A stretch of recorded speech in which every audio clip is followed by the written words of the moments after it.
Olá, turma, sejam bem-vindos a mais uma aula de filosofia. Hoje vamos estudar o capítulo 24, a cultura, do livro Iniciação à Filosofia de Marilene Chauí. Natureza humana. Então, esse capítulo começa com esse questionamento. Natureza humana,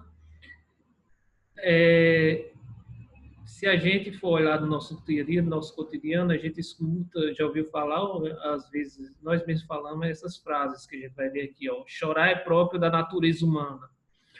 Homem não chora. É da natureza humana ter medo do desconhecido. Ele é corajoso, não tem medo de nada. As mulheres são naturalmente frágeis e sensíveis porque nasceram para a maternidade. Os homens são fortes e racionais, feitos para o comando e para a vida pública. Fulano nem parece mulher. Veja como se veste. Os negros são indolentes por natureza. Os pobres são naturalmente violentos. Os judeus são naturalmente avarentos. Os árabes são naturalmente comerciantes espertos. Os franceses são naturalmente interessados em sexo. Os ingleses são de ânimos frios e serenos. Se a gente for olhar e observar essas frases, a gente vai ver que a maioria delas entra em contradição. Porque não é da natureza humana, não é algo natural, é algo cultural. Ao mesmo tempo que eu digo que chorar é próprio da natureza humana e o homem não chora, então há uma contradição. O homem não seria humano, não? Se chorar é da natureza dele, então ele deveria chorar também. É da natureza humana ter medo do desconhecido. Ele é corajoso, não tem medo de nada. Se é da natureza ter medo do desconhecido, como é que ele é corajoso e não tem medo de nada? Se ele não tem medo de nada, então ele iria contra a natureza humana. As mulheres são naturalmente frágeis e sensíveis porque nasceram para a maternidade. Os homens são fortes e racionais, feitos para o comando e para a vida pública. E algumas tribos, as mulheres, na verdade, elas não são, na verdade, não, elas não devem criar os seus filhos. Então, quem cria geralmente é a tia. E em outras tribos, os homens, eles não comandam a tribo. Na verdade, eles cuidam das plantações e quem cuida das guerras, quem cuida do comando são as mulheres. Veja que é uma contradição, dependendo da cultura, do tipo de povo, civilização que você está falando. Fulana nem parece mulher, veja como se veste. Há alguma forma natural de se vestir? Como se existisse uma forma natural, determinada, necessária, universal de se vestir? A forma de se vestir ela está relacionada a costumes, a valores que mudam, a moda não muda. Os negros são indolentes por natureza. Veja, negros são indolentes por natureza, como se todo mundo que fosse negro fosse indolente. Mas por trás disso dá a questão do preconceito, sobretudo histórico. Essa frase aqui no Brasil é porque quando os negros foram escolhidos para ser escravos, trabalhar aqui no Brasil, eles foram escolhidos porque eles eram considerados fortes e inteligentes para o desenvolvimento dos trabalhos manuais. Mas quando houve a mudança, houve o fim da escravidão no Brasil, e esse fim da escravidão ele só ocorreu porque a elite cafeeira do Brasil ele estava substituindo, achando muito mais barato substituir trabalho escravo pelo trabalho dos imigrantes italianos. Então, quando houve isso, os negros ficaram sem emprego, eles foram abandonados, então eles não poderiam fazer nada, não existia trabalho. Sem existir trabalho, começaram a dizer que os negros eram indolentes, eles não queriam trabalhar, eles eram preguiçosos. Por isso também que vem aquela história de que o baiano é preguiçoso, porque a Bahia, mais de 60% era negro, e esses 60% não tinha trabalho. Não há uma natureza da pessoa ser indolente. Os pobres são naturalmente violentos. É outro preconceito, frase preconceituosa, porque a maioria dos pobres, eles vivem afastados de comunidades, passam precisão, então muitos deles se envolvem com crime até na tentativa de sobreviver. Então, os pobres são naturalmente violentos. Então, isso é uma frase super preconceituosa. A gente escuta até hoje que a maioria dos criminosos são pobres e a maioria são negros, como se tivesse relação com a índole, a cor da pele e a condição social deles. E a pessoa sabe que, na verdade, a questão do crime tem muito relacionado com a falta de oportunidades. Os judeus são naturalmente avarentos. Também, judeu considerado burrinha, avarento, não gosta de gastar, penoso. Por que isso? Se você for olhar a história dos judeus eles eram perseguidos, eles precisavam, eles não poderiam sair gastando o que eles ganhavam, eles trabalhavam, eles tinham de acumular certa quantidade de dinheiro, porque de uma hora para outra eles poderiam ter que abandonar aquela região e mudar para outra. Depois da diáspora, os judeus ficaram espalhados no mundo durante séculos. Os árabes são naturalmente comerciantes espertos. É da natureza deles ser comerciante esperto, não seria cultural? Faz parte da cultura dele? Os franceses são naturalmente interessados em sexo, como se isso fosse uma característica única dos franceses, como se todos fossem pensar, só falassem sexo. Os ingleses são de ânimo frio e sereno. Então, como se o fato de você ser inglês, você ser de ânimo frio e sereno. Mas se você é inglês de ânimo frio e sereno, isso seria uma contração, já que chorar é próprio da natureza humana? Então, essas aí são frases que a gente escuta no dia a dia que não passam de crenças. Então, são crenças alimentadas pelos seres humanos. E se a gente vê essa frase, a gente pode ver dois tipos de crenças. Primeiro, acreditamos na existência de uma natureza humana, que o ser humano já nasce com algo inato dele, que não tem o que fazer, que é a mesma em todos os tempos e lugares. E, por outro lado, cremos na existência de diferenças naturais entre homens e mulheres, entre índios e brancos, pobres e ricos, judeus, árabes, franceses ou ingleses. Então, vejo dois tipos de crenças. Uma que é uma natureza humana, que você já nasce com aquilo, e outra que essa natureza pode ser diferenciada dependendo do sexo, da etnia, da classe social. Então, dizer que uma coisa é natural significa dizer que essa coisa existe necessariamente universal. Então, independe das nossas forças, é universal em todos os cantos, em todos os lugares. Necessário, tem que existir, que não depende da ação e intenção dos seres humanos. Então, isso é algo que a gente tem que desmistificar, porque boa parte das coisas que a gente acredita, a gente acha que é natural. Geralmente, você tem um costume que faz parte da sua cultura, do seu povo, e você acha que aquilo ali é natural. E você vê o costume de outra civilização e você acha, vê aquilo como um erro. Sendo que, na verdade, aquele valor, aquele sentido simbólico só existe dentro da sua natureza. Você toma o que você conhece, o que você aprendeu, como se ele fosse o certo, o correto, e o que o outro faz de diferente, como se fosse errado. Desmistificando o senso comum. Analisando o cotidiano, podemos observar que as frases que dizemos geralmente naturalizam os seres humanos. Seus comportamentos, ideias, valores e forma de agir. Então, a gente tem o costume de naturalizar para os seres humanos a forma de pensar. Ah, isso é sempre assim, sempre foi assim. Ah, isso está errado, porque isso vai contra a natureza. Ah, isso desde que o homem foi homem, é dessa forma. Então, isso é uma naturalização do comportamento dos valores dos seres humanos. E se você for analisar, na verdade, são construções históricas e culturais.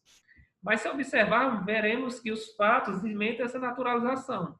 Os seres humanos variam em consequência das condições sociais, há uma diferença, econômicas, políticas, históricas em que vive. Porque o ser humano, na verdade, ele é um ser histórico, social e político. Então, essas diferenças estão relacionadas. Ela é construída ao longo da história, devido à sua relação do trabalho, sua relação política e sua relação econômica. A ideia de natureza humana como universal, ou seja, como algo que acontece em todo canto, independente do que você queira fazer, intemporal, em todo o tempo, e existente em si por si mesmo, não se sustenta. Não há essa ideia de natureza humana. Culto, inculto e cultura. Seria culto, inculto e cultura. Então, aqui a gente pegou algumas frases que tem no livro para a gente identificar os mitos que há em relação a culto e cultura. A primeira frase diz: Pedro é muito culto, conhece várias línguas, entende arte e literatura. Imagine, é claro que o Antônio não pode ocupar o cargo que pleiteia, ele não tem cultura nenhuma, semi-analfabeto. Imagine só, agora deram o direito de voto aos analfabetos, como se eles tivessem cultura para votar. Não creio que a cultura francesa ou alemã seja superiores à brasileira. Você acha que há alguma expressão musical superior à nossa música popular? Então, veja que nesse caso aqui, a primeira, a segunda e a terceira frase, cultura é identificada como posse, algo que você tem ou não tem. Então, ou você tem cultura, você é uma pessoa culta, ou você não tem, você é uma pessoa inculta. Então, a posse de certos conhecimentos. E esse tipo de conhecimento, ele dá prestígio, respeito, ser importante e ser superior. Se você não tiver isso, você não é considerado uma pessoa importante na sociedade, você não deve ser respeitado, você não deve ter esse prestígio. Quando se diz Pedro é muito culto, conhece várias línguas, entende arte e literatura, quer dizer que as pessoas que não conhecem línguas, arte e literatura, ela não é culta, então ela não tem esse prestígio, ela não é importante. É claro que o Antônio não pode ocupar o cargo que pleiteia, ele não tem cultura nenhuma, é semi-analfabeto. Então, a pessoa, no caso, tem que ser super alfabetizada para assumir determinado cargo. Imagine só, agora deram direito de voto aos analfabetos, como se eles tivessem cultura para votar. Votar é uma questão de cultura, é um direito. Então, ou você tem ou você não tem uma posse individual que você tem e que essa posse o destaca dos demais. E as pessoas que não têm, elas sofrem, no caso, elas são desiguais, elas não detêm esse direito. Na frase 4, não creio que a cultura francesa ou alemã seja superior à brasileira. Você acha que há uma expressão musical superior à nossa música popular? Nesse caso, a cultura já não parece uma propriedade individual, mas uma propriedade coletiva, específica, faz parte de um grupo, da coletividade. Então, é uma característica de um grupo. Então, determinado grupo, no caso aí, a cultura francesa ou alemã superior à brasileira, esse determinado grupo ele tem características, essas características são cultural. Assim como a primeira, a quarta frase identifica cultura e arte. Veja aí que Pedro é muito culto, conhece várias línguas de arte e literatura. E a quarta frase também, você acha que há alguma expressão musical superior à nossa música popular? Então, cultura estava relacionada a artes. No entanto, apenas nas 3 primeiras, culto e inculto, aparecem como diferenças sociais. É a questão de quem pode e não pode. Quem é que tem cultura? Geralmente, cultura são as pessoas ricas, porque falam várias línguas, inventam arte, literatura e são alfabetizadas. Então, está relacionado a diferenças sociais. Há uma contradição na quarta frase. Qual seria a contradição? Eu não creio que a cultura francesa ou alemã seja superior à brasileira. Você acha que há alguma expressão musical superior à nossa música popular? Se o popular, que o popular é relacionado aos grupos sociais de menos prestígio. O popular, ele não tem cultura, como é que é a música popular? Então, há uma contradição, porque ao mesmo tempo que fala cultura francesa superior à brasileira, mas fala que nossa música popular, como se o popular, que nas outras frases que a gente viu que tinha a ver com diferenças sociais, que mostrava que quem fazia parte dos grupos populares não tinha cultura, agora está atribuindo cultura ao grupo popular. Próximas frases, 5 e a 6. Ouvi uma conferência em que se criticava a cultura de massa, mas me pareceu que a conferencista defendia a cultura de elite, por isso não concordei inteiramente com ela. Então, essa daí dá a ideia de que na mesma sociedade pode haver 2 tipos de cultura, a de massa e a de elite. Cultura de massa tanto pode ser feita para a massa, feita para a população, um grande público, como produzida pelo grande público. E cultura de elite, uma cultura feita para a elite, que a massa não tem acesso. Então, seriam 2 tipos de cultura. Então, da elite teria um determinado prestígio, e a da massa não, porque é das camadas mais pobres. São aqueles que fazem parte das 3 primeiras frases da lei. Esse livro sobre a cultura dos indígenas Guarani é muito interessante. Aprendi que o modo como entende a religião e a guerra é muito diferente do nosso. Então, nesse caso, cultura já está relacionado a outro tipo de coisa. Não se limita só a conhecimento ou campo das artes, no caso dos Guarani, pois se refere à guerra e à religião. Então, está relacionada a conflitos e também está relacionada à questão religiosa. Então, como a gente pode observar, utilizar a palavra cultura em sentidos muito diferentes, por vezes contraditórios. Então, essa palavra cultura é utilizada para todo tipo de coisa, é muito comum. É muito utilizado, muitas vezes, em discursos hipócritas, a gente vê a palavra cultura, porque a amplitude dela é muito grande. E ela tem uma força, uma significação muito forte, mas ela tem vários sentidos. E muitas vezes utiliza em sentidos até fora desse contexto aqui que a gente está vendo. Natureza e cultura. Qual a diferença de natureza para cultura? Então, natureza, princípio da vida ou princípio ativo que anima e movimenta os seres. Então, seria a força espontânea. Seria princípio da vida, princípio ativo que anima e movimenta os seres. Então, é essa força natural. Então, quando você diz que isso ocorre porque é natural, naturalmente isso deve acontecer. Então, existe essa força espontânea necessária que tem que acontecer. É a essência própria de um ser, natural e inato. É própria do ser, é natural, é inata a ele. É a essência dele. Então, ele nasceu com isso. Organização universal é necessária. Os seres segundo a ordem regida por leis universais necessárias. São as regularidades dos fenômenos dos fatos. Então, é essa ordem universal do universo necessária que tem de ocorrer, independente do que você pense. E são as leis universais que ocorrem em qualquer lugar, em qualquer tempo. As leis das físicas, da química. Então, são sempre as mesmas. Tudo que existe no universo é a intervenção da vontade da ação humana. Então, aí opõe a técnica e a tecnologia. Técnica e tecnologia é algo desenvolvido pelo ser humano. Se não é desenvolvido pelo ser humano, então é natural. Conjunto de tudo que existe é percebido pelos seres humanos como meio ambiente em que vive, mundo visível que existe fora de nós. Então, é a questão externa, tudo que a gente percebe, que a gente consegue ver. Então, aquele ambiente que nos rodeia é considerado natural. Objeto de conhecimento é elaborado pelas operações científicas para explicar a realidade, que é a natureza, definição própria da ciência. Então, essa é a definição que a ciência contemporânea utiliza. Objeto de conhecimento é elaborado pelas operações científicas, pela ciência, para explicar a realidade, que é a natureza. Sentidos de cultura. Então, aqui a gente vai ver os vários sentidos de cultura. Primeiro, com a origem do verbo latino colere, significava cultivar, criar, cuidar, tomar de conta. Então, o cuidado do ser humano com a natureza, nesse caso saía. Cuidado do ser humano com a natureza. Daí vem a palavra agricultura, que seria, no caso, cultivar, criar, cuidar. Então, cuidar da terra, no caso, agricultura. Outro sentido, o cuidado do ser humano com os deuses.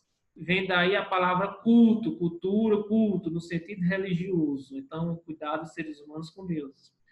E o que nos interessa é o cuidado com a educação e formação da alma e do corpo das crianças. Veja só, cuidado com a educação e formação da alma e dos corpos e do corpo das crianças.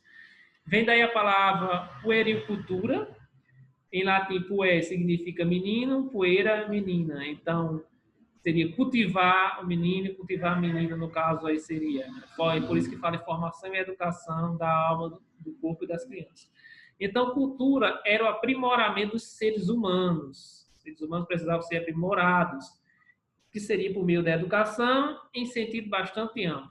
Isto é, era a formação das crianças, não só pela alfabetização, mas pelo aprendizado de condutas e costumes para a participação na vida coletiva. Então, os seres humanos, eles iam aprender, além da alfabetização, eles aprender normas, condutas, que iriam prepará-los para viver em sociedade, de forma coletiva. Então, essa seria o sentido da palavra cultura, muito parecido com a questão de educação. Então, nesse primeiro sentido, cultura e natureza não se opunham. Esse que já está vendo aqui. Cultura e natureza andavam juntos. A cultura era uma segunda natureza. Como a segunda natureza? A educação, os costumes acrescentavam a natureza de cada um. Você nascia com algo inato dentro de você, espontâneo. E por meio da cultura, que seria a segunda natureza, seria a natureza adquirida, ou seja, aperfeiçoada, desenvolvida a natureza inata, que seria temperamento e índole inclinado a ser agressivo e ignorante de cada um. Então, o ser humano nascia com a índole. Ele era inclinado a ser agressivo e ignorante. Mas, graças a essa segunda natureza, ele aprendia normas e regras que iam ajudar a viver em sociedade de forma coletiva e harmoniosa. Precisaria, por isso, ser educado, formado, cultivado de acordo com as ideias da sociedade. Então, ele ia adquirir as ideias que existiam em sociedade. Ele ia aprender todas as normas sociais que existiam, que eram passadas para ele. Então, era uma forma... A cultura era absorvida como uma segunda natureza. Cultura torna-se sinônimo de civilização. A gente já está vendo que o ser humano era treinado a viver em sociedade. Então, aí ele vai se tornar sinônimo de civilização. Passou-se a considerar que a cultura são os costumes, as técnicas e os ofícios, as artes, as religiões, a ciência, a filosofia, a vida moral e a vida política, ou seja, todo o conhecimento acumulado pela sociedade. O surgimento desse significado de cultura deu início à separação e à posterior oposição entre natureza e cultura. A partir daí começou a haver uma separação entre natureza e cultura, porque natureza é o lugar de necessidade causal ou das séries ordenadas de causa e efeito que opera por si mesmos em todo o tempo e espaço. Então, é aquela questão de relação de causa e efeito, natureza. Aquilo que acontece em qualquer tempo, em qualquer espaço, que o ser humano não pode intervir. São as forças naturais. Cultura seria aquilo que é instituído pela ação dos seres humanos. Então, cultura é algo humano. Não é relação de causa e efeito, não é temporal, não é universal e nem necessário. Que age escolhendo. Então, o ser humano, a ação do ser humano, que ele tem o direito de escolher livremente seus atos, dando a ele sentido. Você é que dá sentido aos seus atos. Finalidade e valor, porque institui distinções entre o bom e o mal, verdadeiro e falso, útil e nocivo, justo e injusto, belo e feio, legítimo e ilegítimo, possível e impossível, sagrado e profano. Então, cultura passa a ser algo relacionado à ação humana, que escolhe livremente seus atos e dá sentido a eles. À medida que esse segundo sentido de cultura prevaleceu, essa palavra passou a significar não apenas civilização, mas também relação que os seres humanos socialmente organizados estabeleceram com o tempo. Relação que ele tem com o tempo, com o espaço e com os outros seres humanos e com a natureza. Gradualmente, como a gente pode ver, esse termo cultura tornou-se sinônimo de história, entendido como ação humana transformadora da realidade. Então, na natureza, o tempo é repetição. Ao contrário, na cultura, o tempo é transformação. Na natureza, existem forças que é relação de causa ou efeito, que é uma repetição que vai acontecer dependendo do tempo e do espaço. Já na cultura, não, ele pode transformar. São as transformações de acordo com as ações, com as escolhas e com o sentido que os seres humanos dão. Cultura e trabalho. Para vários filósofos e historiadores, a cultura surge quando os seres humanos produzem as primeiras transformações na natureza e pela ação do trabalho. A gente vê que é a partir do trabalho que o ser humano começa a transformar a natureza. Antes, os seres humanos viviam em grupos, eles eram nômades, viviam da caça, da colheita de plantas, com o desenvolvimento da agricultura, eles passaram a se tornar sedentários, ou seja, devido ao trabalho, se der sedentário. Passaram a viver e morar em uma determinada localidade e aí começaram, por meio de quê? Desenvolver objetos inexistentes na natureza. Esses objetos, instrumentos, aqueles casas, para se proteger e para facilitar o cultivo do alimento, da pesca. Então, aí ele já começou a manipular a natureza. Organização social, mudou a organização social, uma vez que eles começaram a viver sedentário, viver em grupos. Então, surgiu uma organização social diferente, já que eles estavam vivendo coletivamente e no mesmo local. Então, começou a haver divisões de tarefas, essa divisão de tarefa para facilitar, não poderia a pessoa fazer todas as tarefas, então determinado grupo passou a ser responsável por uma tarefa, por outra, na medida que foi se tornando mais complexa a sociedade.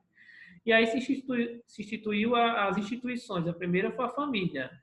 E essa instituição da família, a gente sabe que uma característica principal era a proibição do incesto, até porque isso é uma proibição que existe em praticamente todas as culturas. Armas e guerras, que eles começaram a produzir para se proteger dos outros grupos. Começaram a procurar dar sentido, novos sentidos, e buscaram nas divindades explicações para algo que eles não tinham. O comércio, eles começaram a ter relações com outros grupos e adquirir produtos de outros grupos, o que eles produziam, muitas vezes, o outro grupo não tinha e ele necessitava daquele outro grupo. Então, geralmente, as trocas, o comércio. A partir daí, houve a divisão social do trabalho, a divisão em classes, determinados grupos conseguiram se destacar, mais dinheiro, mais força, mais poder, enquanto outros não. Então, essa é a relação de cultura e trabalho. A cultura como ordem simbólica. Como ordem simbólica? questão de sentido. Ao instituir a cultura, ao criar a cultura, os seres humanos estabelecem para si mesmos regras e normas de conduta que asseguram a existência e conservação da comunidade e que, por isso, deve ser obedecida sob a pena de punição. Então, como é que uma sociedade ela se mantém? Como é que uma sociedade ela consegue se organizar e manter e repassar aquelas valores, aquelas normas, aquelas características? Porque há regras nessa sociedade. E essas regras, elas asseguram essa existência da sociedade. Essas regras, elas são conservadas e, ao ser conservada, ela conserva a sociedade também. Então, são essas regras e normas. E quem não segue essas regras, essas normas, quem não obedece são punidos, são expulsos, sofrem alguma punição. Então, são regras e normas coercitivas que a sociedade desenvolve. Diferentemente da lei natural. A lei humana é um mandamento social.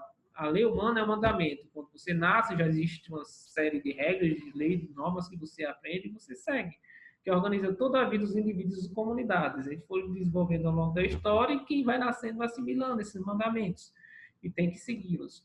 A lei possui um significado muito preciso, é a afirmação de que os seres humanos são capazes de criar uma ordem de existência que não é simplesmente natural. Essa ordem feita de valores é uma ordem simbólica. Como assim? Há uma ordem e essa ordem é cultural. Se fosse universal, todas as sociedades seriam iguais. Então, todos os costumes, todas as práticas. E a gente vê que cada sociedade, cada civilização, ele tem uma série de características, uma série de costumes que só tem sentido dentro da sua própria sociedade, dentro da outra não tem, porque é uma ordem simbólica. Então, há um significado dentro daquela sociedade. E vai se perpetuar. Existem as normas de conduta, como a gente disse, que são obedecidas. Se você não obedece aquilo dali, você vai sofrer punição. Quando você vai para outra sociedade, você pode até não concordar, mas você tem que respeitar aquelas normas. A ordem simbólica consiste na capacidade humana de atribuir às coisas e aos seres um sentido ou um valor, que está além da sua presença material. Então, é essa ordem simbólica que dá o sentido e o valor. E é isso que a gente faz, a gente absorve esse sentido, esse valor. Um comportamento que aparentemente é normal aqui na nossa sociedade e outro é considerado como estranho. Por quê? Porque faz parte da nossa ordem simbólica, não da deles. Na realidade, não existe a cultura no singular, mas culturas no plural. Por isso, a cultura, a criação humana, as normas, as regras, os comportamentos, os valores da gente são criação humanas. Então, não existe uma cultura, existem várias culturas diferentes, de país para país, de região para região, de comunidades para comunidades, famílias para famílias, então cada um tem suas normas e assim a gente vê, existe no plural, não no singular. Então, gente, essa aqui é a nossa aula de filosofia sobre cultura. Vou deixar um exercício aí na plataforma, qualquer dúvida você pode entrar em contato pela plataforma, ou então por meio do seguidor aqui. Então, até a próxima.